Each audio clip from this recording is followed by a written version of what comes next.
Commissioner here in Strategic Planning and Funding at the Coordinating Board. Thank you so much for joining us this afternoon. We have over 40 folks who have joined us today, so that's actually that's great, and really appreciate you taking the time today to meet with us for this four-year for-profit, private, and out-of-state public post-secondary institution group. As you know, we do our fall peer group meetings for the accountability system for our career schools and for-profit, private, and out-of-state publics in the fall every year for the 4-year and the 2-year group. And this is a little behind. We always do our publics in the spring. So anyway, it feels good to catch up with you here later in the year and to touch base on how things are going in terms of the data that we're seeing and the progress that we're making towards our state strategic plan. So we'll talk a little bit about that in just a moment and climb in. But I wanted to first make sure everyone's kind of on the same page. Hopefully, if you've gotten into this webinar, you also are aware of the website where the materials are. So here we're on the Coordinating Board website, and this is part of the events page. So if you are on the Coordinating Board homepage, you could see that the upcoming event, that first event is our event right now, 4-year for-profit, and so on this page, this is where you can see the information for not only the WebEx, but also agenda and related materials. You'll find the slides in there as well, the last item, and so I'm going to hop over there in just a moment so you can follow along on the screen or with the slides that you can download. All right. So again, just housekeeping. We have actually unmuted folks just to start because we do want to do some introductions, but if you've muted yourself, that's great. And then you can feel free to chime in with a question or use that chat box in the middle of the presentation if you want to ask a question or provide some feedback. So what we're going to do, we have allotted an hour and a half. We may not need that much time, depends on how many kind of questions and discussion we want to do at the end. But we're going to start with welcome and introductions, and we'll do that a bit more in just a moment. We'll do a 60 by 30 text progress update on our state strategic plan. And then we're going to share a little bit of information about the accountability system itself and some of the ongoing enhancements that we've made to the system in response to both kind of staff input and also user feedback.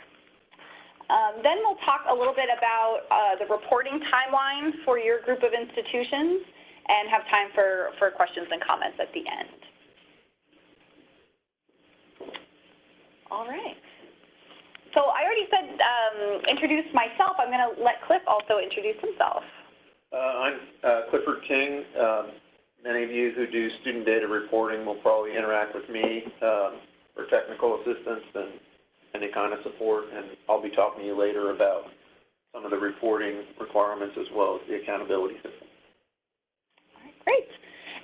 And we have, if you knew or were accustomed to getting emails from Bill Abasolo, our former director, we have finally filled that role, and Ruby Stevens-Morgan is our new director, so you may start to see some communications from her as well. All right. Yep, and I wanted to actually have folks on the call. If you want to let us know, say hello, who you are, and where you're from. I know this can be a little bit messy, but if you would go ahead and just say who you are and what institution you're with. I think that she would learn not to say Tyson Heath with Western Governors University is here. All right, thank you from Western Governors. Sherelle Laster, North American University. Welcome. CPI University, San Antonio. Maryland Graduate School of Integrative Medicine, Austin. Thank you. University. Good afternoon. Lisa Sincere, Strayer University. Thanks, Lisa. Columbia College. From Webster University. Okay, I heard Columbia College, and who was the other one? Ordinario from Webster University. Okay, thank you. Good afternoon. Valerie Mendelson, West Coast University. Okay, thank you. This is Rachel Durant from Embry-Riddle Aeronautical University. Good afternoon.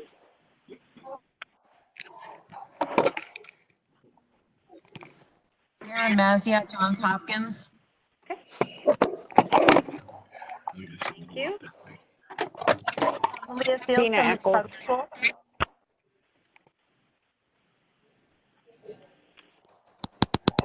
Lacey Alvarez and Esther Salazar from Hallmark University in San Antonio. Okay, welcome. Jamie Taylor and Christy Hughes, Arlington Baptist College, Arlington Baptist University, Arlington, Texas. Okay, thank you. Kim Burke with Arizona College. Okay. Kelly Barron with DeVry University. Okay, good afternoon.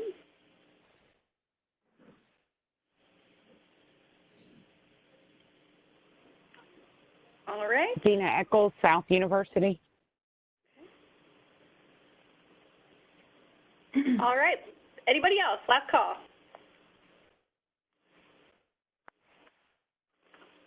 All right. Well, thank you very much. Yeah, I can see now that we have over 50 participants on the call now, so that's great. And I'm happy to hear kind of the range of institutions that are joining us today, so I appreciate you chiming in as we start the webinar here.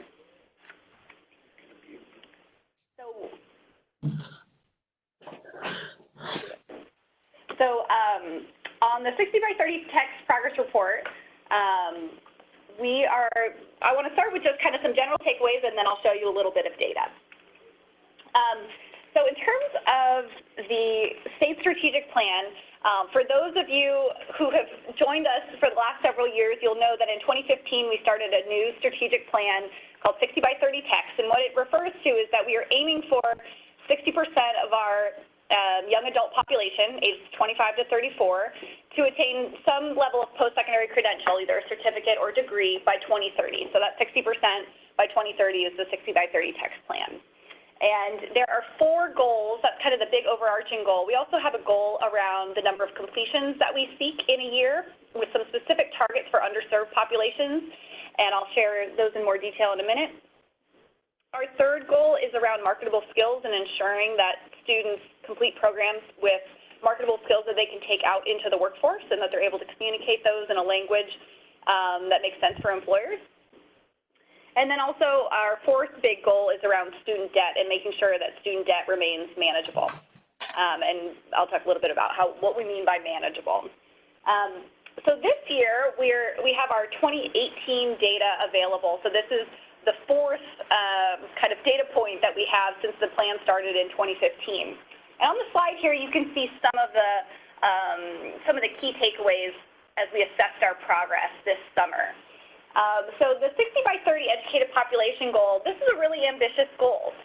We have a long way to go, but we've been very pleased over the last 3 years. We've really made steady progress at about the level that we need each year to reach that 60% goal. So some people will say, is that 60% even possible? And these numbers suggest to us, yes, that these are attainable but stretch goals for us. We also saw that institutions made steady progress in terms of reducing excess semester credit hours, and that the student debt goal was successfully maintained. So the excess hours target is one of the ways that we think about helping to manage, help students manage the level of debt that they're taking on. So if students are going through their programs efficiently and taking courses on their degree plan or as part of their certificate program, they're going to be less likely to take out debts they maybe didn't need. So in that area, we've seen some good progress. There are a few areas where we think there's room for additional and kind of a need for additional acceleration. We saw growth in the number of completions statewide, but it slowed this year overall, and for our target populations of African American, Hispanic, male, and economically disadvantaged students. Then our high school to higher ed direct enrollment rate, which is one of our key targets, is actually lower now than when the plan began. This is an area where we've really stagnated and want to we're actually doing a lot of work now to focus on this particular target because we know that in Texas, the high school, the number of high school graduates continues to outpace the number of new students who are coming into higher education. We're not keeping up with that big population. And then additional effort will be needed on the marketable skills target. And I will be showing you data on the next slide. This is kind of the key takeaways at this point. But also want to mention that we're almost to our 2020 point where we will be 5 years into the plan. And that's always an opportunity for us to take stock of where we are and to assess whether the goals and targets that we've set can still make sense given the current demographic climate, economic climate, et cetera. So here are the numbers that reflect some of the takeaways. And this is, again, still the statewide information. And then we'll dig in a little bit more to the contributions of your sector in particular. So your sector is counted in many but not all of these numbers. So overall, you can see 3 years of data on our 4 big goals. So 60 by 30, completion, marketable skills, and student debt. And then the associated targets are listed there as well. So you can see the 2016, 2017, and 2018 results. So on the 60 by 30 goal, you can see that we've increased from 41% in 2016 to 43.5%, and we've increased 1.2 percentage points. And you can see that we need about 1.3 percentage points each year in order to hit that 60% goal. So we're quite close and over 1 percentage point in each of the last 2 years. Now moving to completion, you can see that we had another increase this year, but of 2.2% increase to 341,000 in 2018. You can see that's a little below what we need to be doing, actually about half of what we need to be doing each year to reach our goal of 550,000 certificates, associates, bachelor's, and master's degrees in 2030. And then, not surprisingly, when you look at subpopulations, that slowing is apparent for Hispanic completions, which again are close to half of what is needed in terms of their progress in the most recent year, and slow progress for our African American males, and in particular economically disadvantaged students. These are students who received Pell at any time during their higher education experience before they complete a certificate or degree. And you can see that that number increased only by 300 statewide. So that's really an area of needed focus. Next down is the completion target related to high school, public high school graduates matriculating to higher education. You can see that that number has really been flat around to about 52% for the last 3 years. So that's another area that we're focusing on, as I said. But we're doing well in terms of marketable skills. What we're tracking here is the percent of students found working or enrolled within 1 year. And that's a maintenance goal for us. We're looking at about 80%, and you can see that we're hovering kind of in the high 78%. Student debt has also been successfully maintained. This is a 60% maintenance goal, and sometimes people joke about this one. So the way that this one is framed is we're looking at student debt as a percent of first-year wage. And sometimes people say, I didn't know there was going to be math on this test. That's a hard thing to think about. And so I'll just take a moment to say, what we're looking at is for every individual student, how much debt did they take out? And the reason we framed it this way is because we know that taking out $5,000 of debt can be very expensive depending on what occupation you go into, or $50,000 may be a lot of debt, or $100,000 may not be a lot of debt if you are in a very high return field, and sometimes that's graduate programs, et cetera. So we wanted to look at all of the debt a student has, and then we divide that by their first year wage. And we have been steady at about 60%, and you can see that we don't want to exceed that level. We want to kind of hold off kind of the rising tide of student debt that we hear about all the time in the news, and I'm sure you're focused on as well. So we've been just under that at a 59% in the most recent year. One of the high points, as I mentioned, was the excess hours. Statewide, we have seen excess hours going down. with particularly nice improvements in the 2-year sector, but both sectors have gone down in this domain. But we're aiming for just 3 excess hours on average for the state by 2030. And then finally, I was presenting to a group of high school counselors recently, and I mentioned to them this last item, which is the percent of undergraduates completing with debt. And less than 50%, we aim that no more than 50% of our college graduates would have some level of debt when they complete. And you can see that we're under that 50%. We're at 45.8 in the most recent year, and that's actually been decreasing. But this group of high school counselors were shocked to find out that every student didn't leave with a lot of debt. And they said, if you just read the newspaper, you would think every student has debt and every student has a lot of debt. So this is an important target that we're tracking and an important piece of information to share with the counselors and students who are potential higher education students, to let them know that there are resources available for many students to pursue higher education.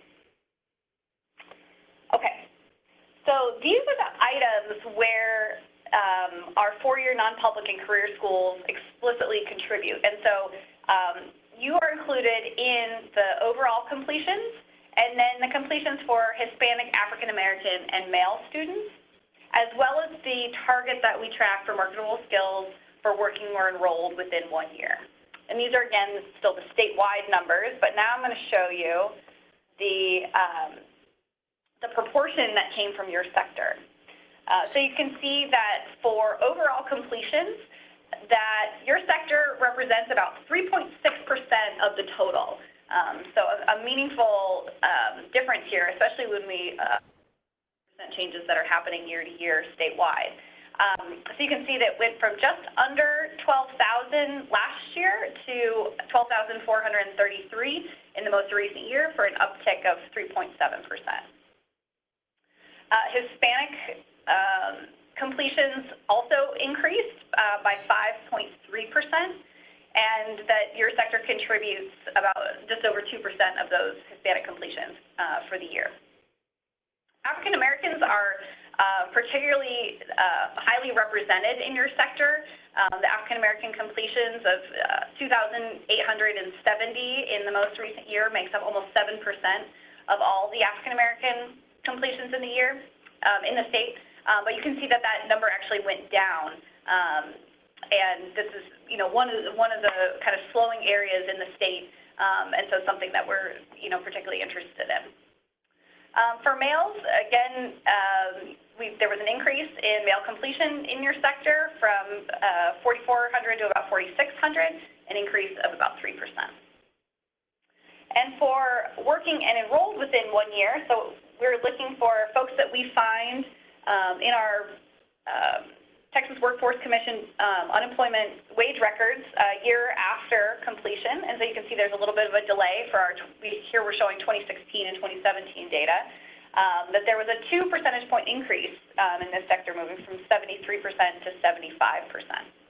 And your sector makes up about almost 4% of the contribution to the entire state.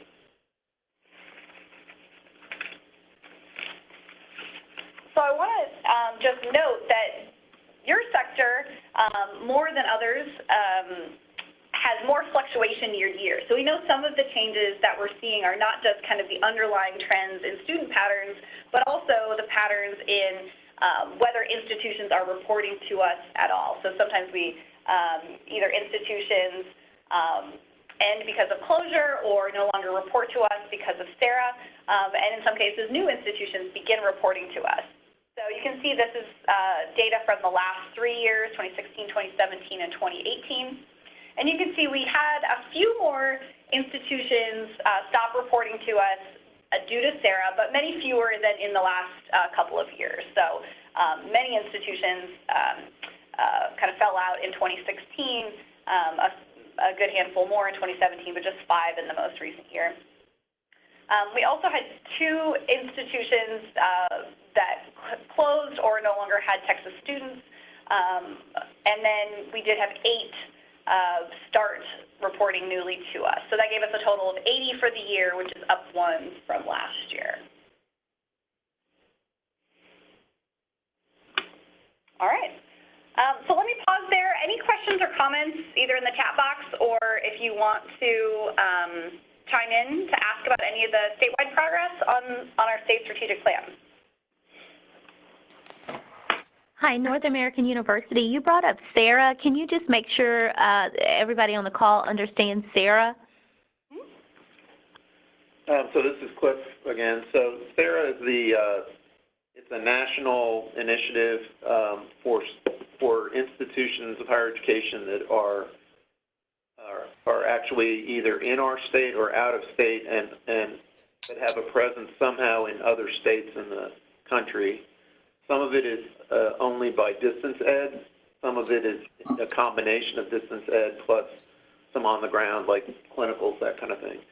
So one of the big changes for those, especially your sector, the four-year sector, we had a lot of institutions that had a certificate of authorization because they had some kind of presence in Texas, but when it was determined that it was primarily distance ed and just a very small component of on the ground, they were given an opportunity, if their home state participated in SARA, I think it stands for state authorization reciprocity agreements. So it's basically that the understanding is that if you report data to your home state and your credentials or whatever is recognized by your home state, then you have the option to opt out of having to report to every single state that you're in, and then you can.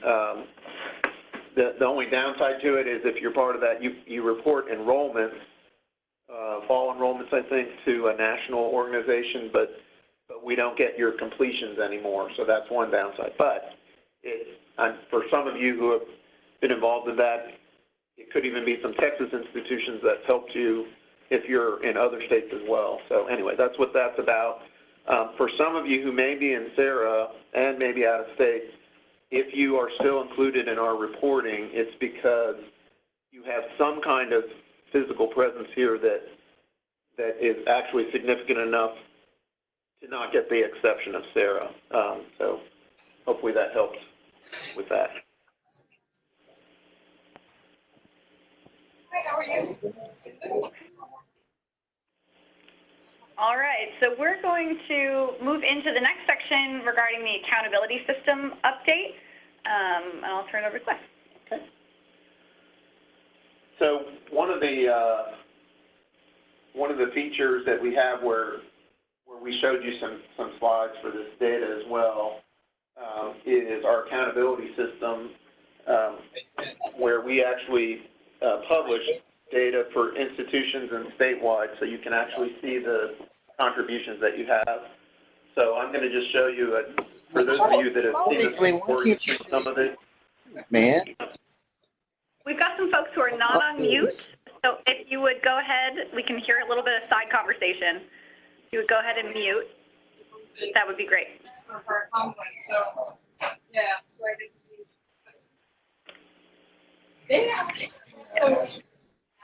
they actually played last Saturday because. Okay, so we're going to, let me see if I can selectively mute over on this side.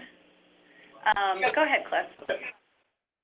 So I'll give you an overview now, and then I'll touch on these points. But the main changes, there's some added features in the accountability system. When we get into the accountability system, basically has an interactive portion where you can pull up data on the screen and kind of look at different sectors, look at different either by total population or gender, ethnicity, those kind of things. There's also some reports that have been generated if you want to look at all of your data or all the statewide data, and then there's an interactive section if you want to do a little bit of kind of digging into data from multiple years. And we've added some features. So I'm going to show you, for those of you who are new, I'm going to show you some things, especially to get a basic idea of what it looks like, and then also some of the feature enhancements we had. So there's two ways, well actually there's more than that, but the two main ways to get to the accountability system is through our higher education data website, which is that first link on the screen, or you can go directly to accountability from the, with that link. So I'm going to do a little demo now. I'm going to see if I can hop that a bit. So one thing I wanted to show you, if you happen to be on our main website, you can get to under data and reports. So this is not the data site. This is our main thecd.state.cs.us website. You can get to some of these things from the data and reports.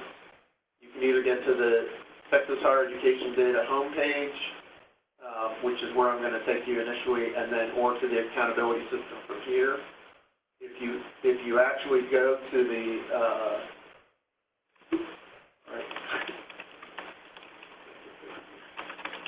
okay, so this is the Texas Higher Education Data website, and actually since we last met with you on a webinar, we've updated this website a little bit. I don't know if any of you noticed, but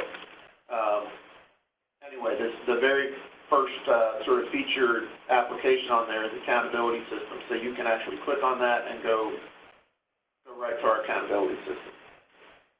So basically, the page is set up following the goals of 60 by 30 text, and then and there's some data that's featured. Well, there's data featured on everything, but some more than others, and I'll show you some of that. The other thing that you have on this site is there are some resources that might be helpful for later on or for now. There's a quick start guide. It's kind of an overall guide to just navigating the accountability system. The interactive guide is for when you want to actually dig into data, and then later there's an institutional portal guide. There's a small component where for those of you who have some data, I'll show you that near the end, where you can actually enter some data online. It's a separate piece from student data reporting.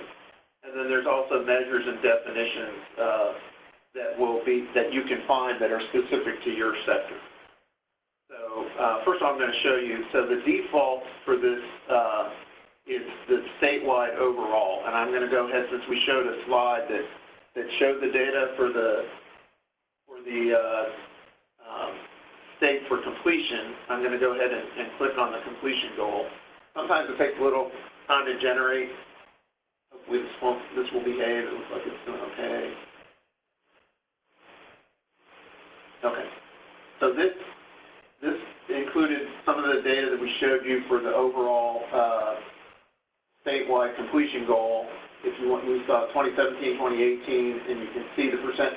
Just to let you know, the percent changes on, compared with the slide that we showed, the percent change on this is actually showing the percent increase or decrease from 2016 to 2018, not the 1 year change.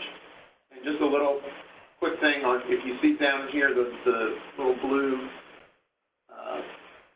buttons are so you can view by sector. So it defaults to everybody, which will give you the total. If you click that off, you'll get nothing, and then you can actually pick a sector. So if you wanted to pick Hispanic, like what are the Hispanic completions for the state, you click on that and you get the total. If you want African American, click on that and you get the total. And we were just featuring three because they're part of the completion goal. They have specific targets, and this would be the male. So that's just one way to show it. I'll go back to total. Now, here's an added feature that's actually pretty nice.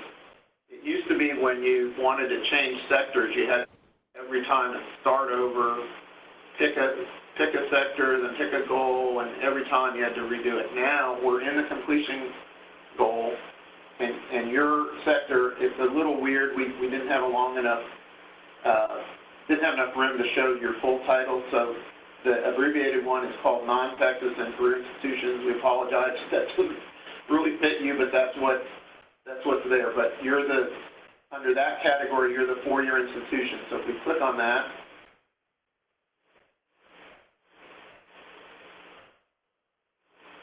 now you'll see the these are the, from the slide we showed for your sector's contribution, there's the total. If you wanted to see the Hispanic, you would click on that. If you wanted to see African American, you would see that and so on. And then if you wanted to pick,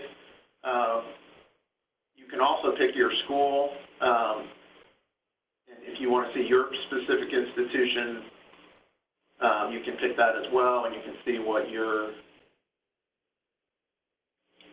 and interesting, it even remembered the filter I put on there. So anyway, that's kind of a much better feature if you want to move around and check different things. So another thing that was added under the resources, in case some of you are new to this and are not quite sure what you're looking at, there's a measures and definitions page. And this is the overall for the statewide, that if you pick your sector, which is the, if I can find it, right here. Okay, so this, you can do two things. One, you can actually download a PDF that will summarize what all the different measures are, or you can, if you click on, I'm going to do the degrees and certificates awarded. If you click on that, it'll expand and it'll tell you what basically the data is based on and what the measure is. And there's a new little, just a little add thing you might not be aware of. That little icon to the right of that, if you click on it, it will actually drill you right into the data that we were just looking at for completion in your sector. So just kind of a little added enhancement. Okay, so one of the other things I want to show you is reports. So there are two types of sort of overall reports that will give a summary of the kind of key data that you have. The really simple one. So right now I've picked the 4-year institutions, your sector, and statewide, and I'm just going to click this PDF. Okay, it's open download. Here we go. See if I can get it. All right. Anyway, what this does is this basically dumps in a PDF the overall. If you clicked on each one of those tables, you would get it, and it may break it down. Yeah, it actually does break down by sectors, and I think there's a completions in there. Yeah, degrees and certificates awarded. It doesn't necessarily break down everything exactly like by gender, ethnicity, but anyway, that's one way to get to that report. Let's see if I can get it careful.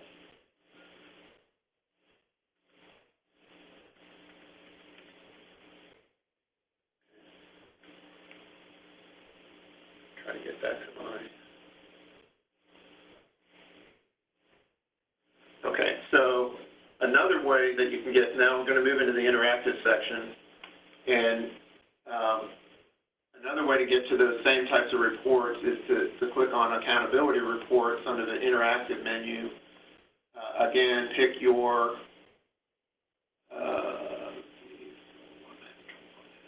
there it is. Then you pick the year I'm picking 2018, pick an institution. I'll just do statewide and get a report. The only difference, well, that gives you one that wasn't a good example, but on some of them, maybe by institution, this report may show you, it might give you the same report but with bookmarks and page breaks that are a little bit easier to manage. Anyway, so we'll try to get back. Okay, the other thing on interactive, the predefined reports, it's a nice feature, but unfortunately your sector isn't included in them right now. This kind of dumps in a spreadsheet, some data. It's possible that in the future we might add you to that, but I just want to let you know what that was. The other thing was if you wanted to actually do your own sort of little limited research on some data, you could actually go in, click your sector. You can actually pick more than one institution if you want. I'm just going to pick one of yours.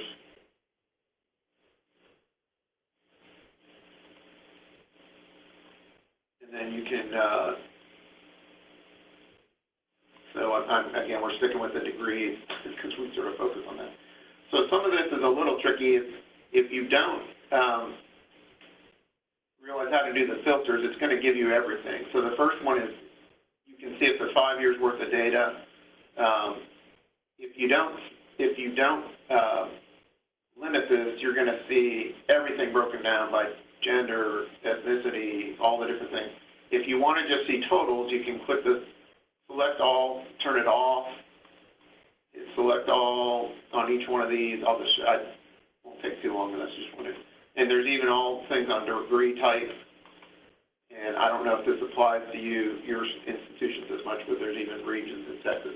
And then if you hit view report, there you get 5 years of the report. You can actually, the CSV is kind of like a spreadsheet.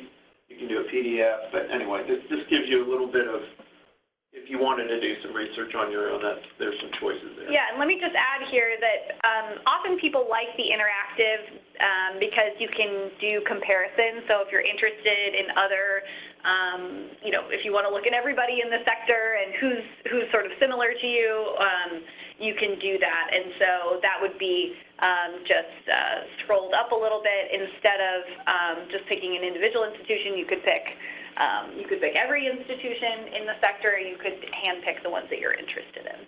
Yeah. Okay, so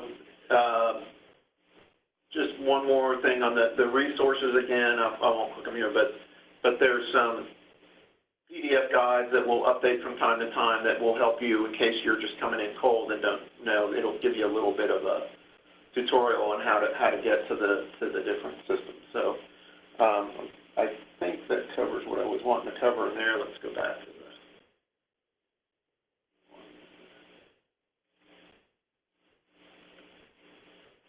Oops, okay. So I guess we'll pause here if there was any questions on the accountability system or anything, and we'll included in this the packet is both Jenna and my contact information. If you have any questions about this later, you can always contact us, by email, phone, however you choose. So I just want to let folks know we did have to close the phone line just to keep it clear. So if you do have any questions or comments, go ahead and put them in the chat. And then I also just added a question up in the chat about how do you use the accountability system. I'm curious whether you ever go here and how it might be useful in your institutional work. So I'll just leave that chat hanging out there. If folks want to reply up in the chat box, I'd welcome sort of your feedback and insights on that. But I don't see any other questions at this time, so Cliff, I think you can move on to the next. And we're at the end, especially if we finish a little sooner, we're going to have a time for questions either through the chat box or not. And I think we might be able to unmute if anyone wants to ask an interactive question. We'll have a time for that as well. So if you can note or remember your question that you had, and we can come back to it hopefully. Okay, so the next part is related to student data reporting, which we really appreciate that you're participating in because it obviously contributes to the state's 60 by 30 Texas goals, and you have a contribution to higher education in Texas, so we appreciate that. So nothing's changed with the historical way we've collected data for student level data, which is due on December 1 every year, and there's a 6-week period where we'd like to get this and certified by January 15th so we can use it in next year's accountability system, which will roll out sometime between January and March of 2020. So this is just sort of a refresher, reminder of our process, and I'm going to go to a handout in just a second, but I wanted to just I think that's actually where I wanted to go. Hold on.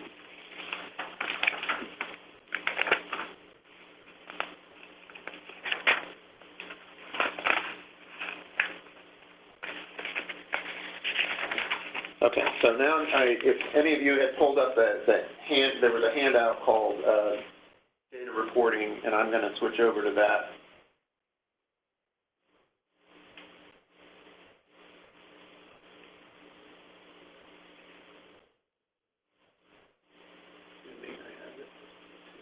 All right, we have to go back.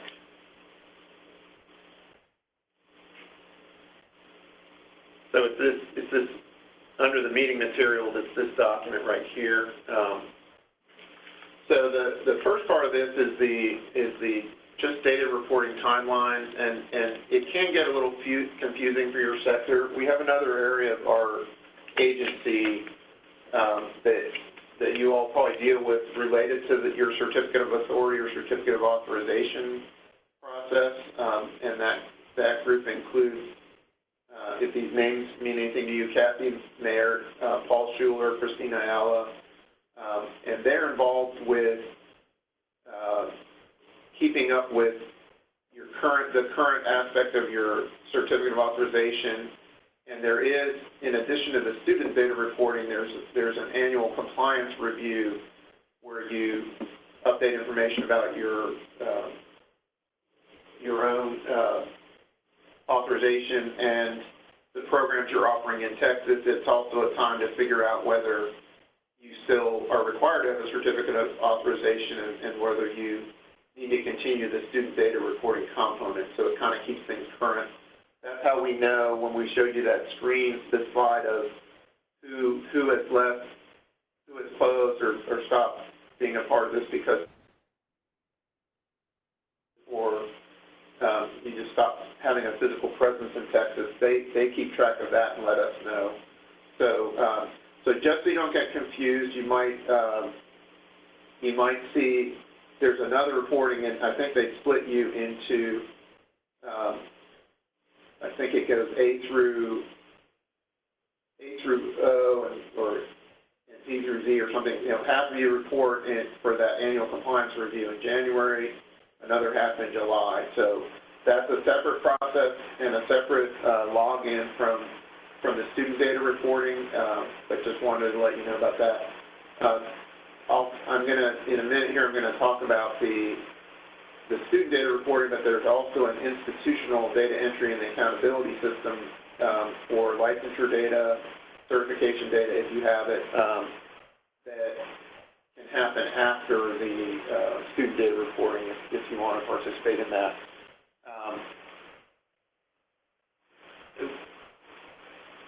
Okay, the other piece that we've kind of tweaked a little bit. So really, you all have been, we've really appreciated that you've worked pretty hard to follow our guidelines about submission and certification, and for the most part, we've hit our target of January 15th within a week or so for the last several years, and so nothing should change with that, and we hope that we'll continue that. We just, in our reporting manual, we just kind of updated some steps that we'll contact you if we haven't heard from you or we think something's missing.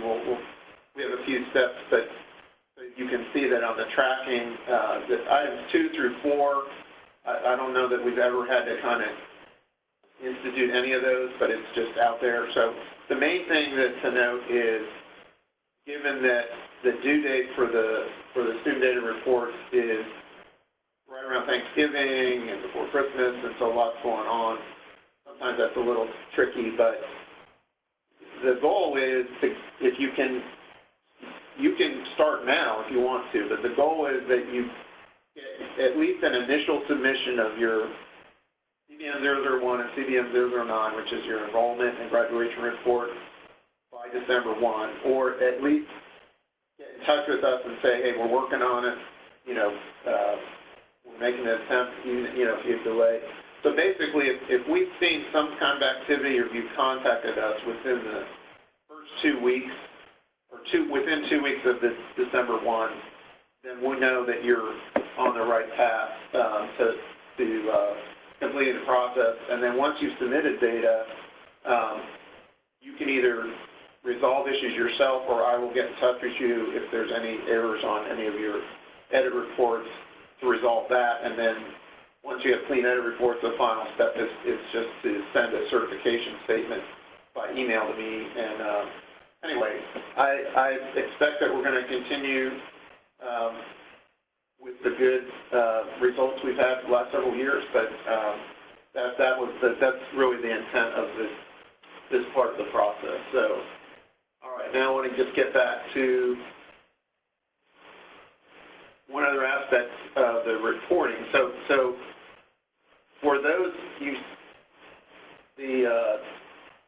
most of you should, or there should have been we have someone called a single point of contact for your institution that should have received an email from Stacy Silverman, I believe, on October 15th that identified the student data reporting requirements. Some of you, because I deal with some of you as reporting officials or the people that actually do the reporting, if that was not passed on to you, you can contact me, but I wanted to show you have some other places you can go. So under this is that Texas Higher Education data site, under reporting, you can click on CBM reporting manuals. And if you want the reporting manual for your institutions, it can be a little confusing, but you're included in this very first one. The career schools and colleges and private and out-of-state public post-secondary institutions. That's the reporting manual. There's some other things, appendices, but here's a new thing we added. So further down the page, there's CBM reporting memos, and if you click on that, we put a copy of the 2019 student data reporting requirements memo that went out on October 15th, so you could see it there if you missed it, or you can contact me if somehow you didn't get a copy and you'd like to see it. All it really does is it just gives you an updated links and timelines for the current year. So anyway, that's that part of it. Now I want to show you that there's, so on this same thing, you see that there's data report. There's two types of logins for the two types of reporting that you're doing. Well, actually three, but we'll focus on this. So when you have completed your student data report and are ready to submit them, the place you go is called, it goes, there it is. It's called Move It, and each of your institutions has a username and password so you can, for the secure upload of your data. If anybody's new or if you've forgotten yours, you would contact me and I can provide you with your credentials for that when you're ready to go on that process. For those who are wanting to access the, well, this actually applies to both the institutional data entry in accountability as well as the annual compliance review materials. There's something called CB Pass. It's a separate secure system, and that's not where you submit your student data, but that's where you go in to either one of those. I'll show you now. I'm going to show you the one if I can get there.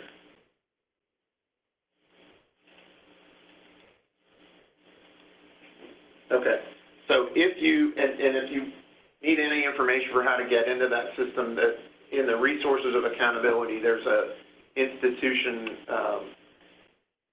portal guide that will help you walk you through that process. But anyway, once you have access to some of our things at the agency, the one that you're going to click on, you click on My Access once you've logged in, and you'll go to, it's called the institutional portal, and this is a place where you have a couple options. One is there's a small data entry component that's separate from your CBM reporting data, but this is where you go in. This would be a slightly different screen. I'm not coming in as a specific institution, so I'm coming in kind of globally, but I'm just going to pick somebody. So if I picked a school and a year, and then the question is, there's just a few items that you can enter data on, and they are basically, if you have this at your school and you have this information, there's something called certification pass rate, where you enter a 6-digit zip code, the number who took a certification exam and the number who passed, or for licensure, if you have it, you enter that information. And anyway, it's an optional thing, but if you have it and it's significant, we are interested in it. One other piece, which is more, it's more of a narrative type thing, is if you have any sort of ideas or efforts towards 60 by 30 text, this is a place where you can enter some comments on that. The other piece, if you wanted to, if you happen to be in your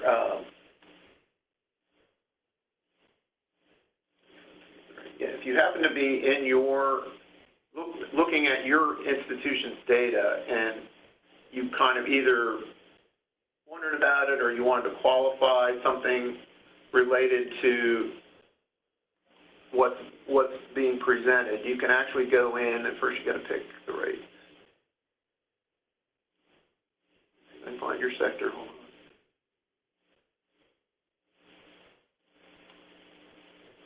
So normally, I think if you logged in, you would see your school right away, but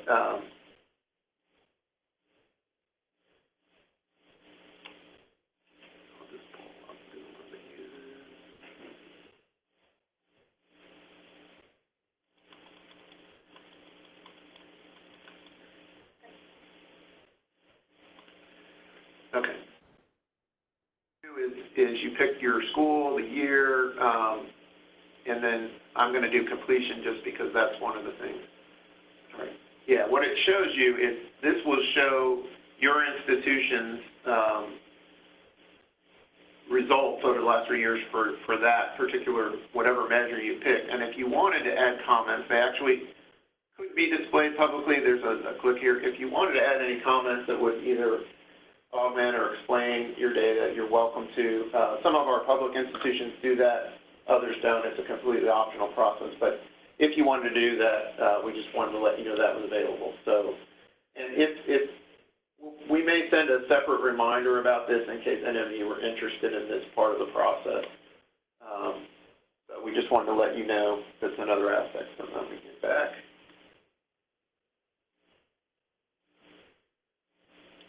Okay. So one other thing I was going to show you, we have a couple, besides accountability, we have a couple other sort of reports, resources where we use your sector's data. And I just wanted to point them out to you, and you can always contact us if you want to know more about them. But so under one of the ones that's, we have something called exit cohort reports, and I'll just pull up one just to show you. I'll pull up the statewide.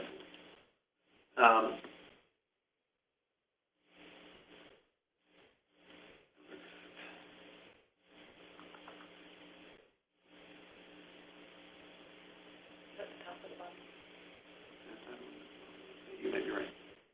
There it is. Okay, this actually doesn't separate out by sector, but anyway, I'm just going to go ahead and generate this. So you might have seen a marketable skills goal that related to employment and additional education. So if you happen to report to us, some of us you aren't able to report actual SSN data. You end up using a student ID. So we can't track if it's a unique student ID SSNs. We can actually track those students in our state to see if they've gone on to whether they're working. We have unemployment, insurance, wage records that we can match against, and we can also match against other institutions. Institutions in our state, including your types of institutions, and let's just see for enrollment. So basically, you can see students that have left your institution or have graduated, and shown up in the state somewhere else, it actually will show some information about that. It will also show some wage information. Anyway, it might be of interest to you if you didn't know that was available. And if you need more information about that, you can contact us. All right. The other piece where you are included on is institutional online resumes.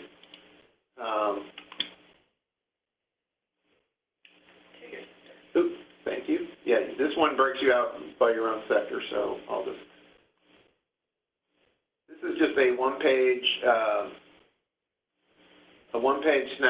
snapshot, sort of overall. Hopefully we can stay in this one. We'll see. So basically, it just gives some data. Some of the stuff is the enrollment and the degrees and completions are coming from the data that you reported us in the student data reporting.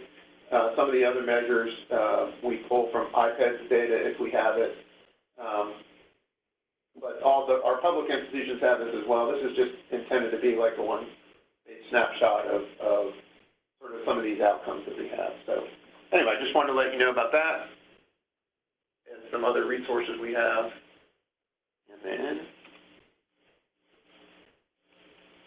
so I don't know how we're doing on time. We're a little bit right at the early. top of the hour. Yeah. Good. So if you,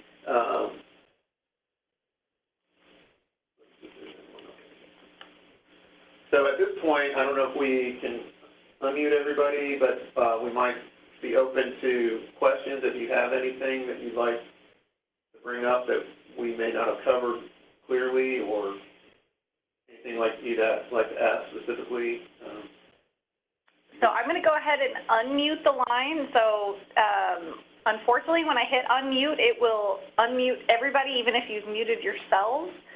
So just be mindful of the line. I'm going to open it up, but everybody is going to be unmuted at the same time. So if you would like to stay muted, go ahead and remute. Good job, lots of folks remuting themselves. Very good. But I wanted to, is there any other questions?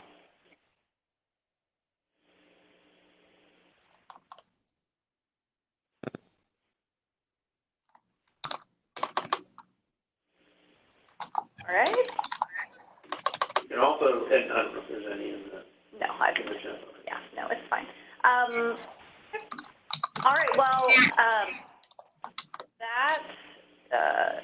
that wraps up kind of our big updates for this webinar. And thank you again for joining us today. Please reach out if there's anything that we can do. And otherwise, again, thank you so much. Yeah, and I will probably be interacting with some of you when we get to the data reporting process, so feel free to contact us. And then also, if anybody wanted a copy of this, I think we're going to be able to post this recording on that same page where you found this as the event materials. So in a day or so, or maybe next week sometime, we hope to put a recording of this if you wanted to share it with somebody else. All right. Very good. Happy Friday. Hope everybody has a good weekend. Yeah, I think there's a few more pieces of information in this report. Remember, but this is talking as an employment